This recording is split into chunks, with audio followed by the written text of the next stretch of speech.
Okay, Minorcan Navy, let's go back up to the Francis Scott Key Bridge and take a look at what's been going on. Many thanks to Admiral Kurt Towner for supplying us with the images and keeping us informed of what's going on.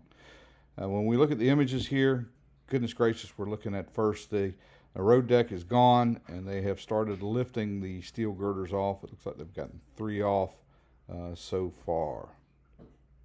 Take a closer look at some of these images and we'll share with you some of the things we're seeing just through these images.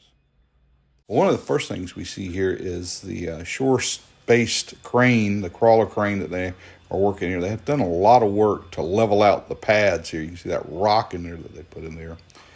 And then, yeah, it looks like 3 of these sections have come down. It looks like maybe they took this section off first. They're working from the outside to the inside. And then it looks like they picked up a double here. We can see that in the upcoming images of how they have gotten their spreader bar up. You see that blue spreader bar up and then coming down to the bridge. Now look at the difference in the size of those steel girders going out over the water versus what's over the land there. You see they've got workers up in the aerials with cutting devices, torches, and they're working on cutting those supports out of the way. And then here you see they're starting to lift on those 2 pieces that are still hooked together there. They've got those coming up. And then, you know, there's a lot going on in this image. Not only are we seeing the lifting of these 2 pieces, but out in the back there we can see some of the Weeks equipment. A couple of their derrick barges, looks like the 533, and I'm not sure what the other one is, but it looks like they may be working on doing some piling work or trying to remove some pilings back there.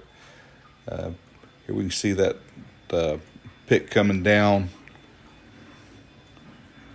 And it looks like this process is pretty straightforward. Now this is over on the like the Fort Armistead side or the western side of the approaches. We can tell that, and it looks like they're starting to make some headway. Now the news clip that said a completion date was slated for 2027. Guys, here we are. It's October 25. They're still working on getting it down. So it looks like, this project has got to pick up some speed, and it's going to be impressive to watch to see if they make that 2027 deadline. Hey, that's all we got for right now. Thanks for watching. And again, thanks to Kurt Towner for sending us these images so that we can keep you guys updated on what's going on there at the Francis Scott Key Bridge rebuild site. You guys take care out there and please be safe.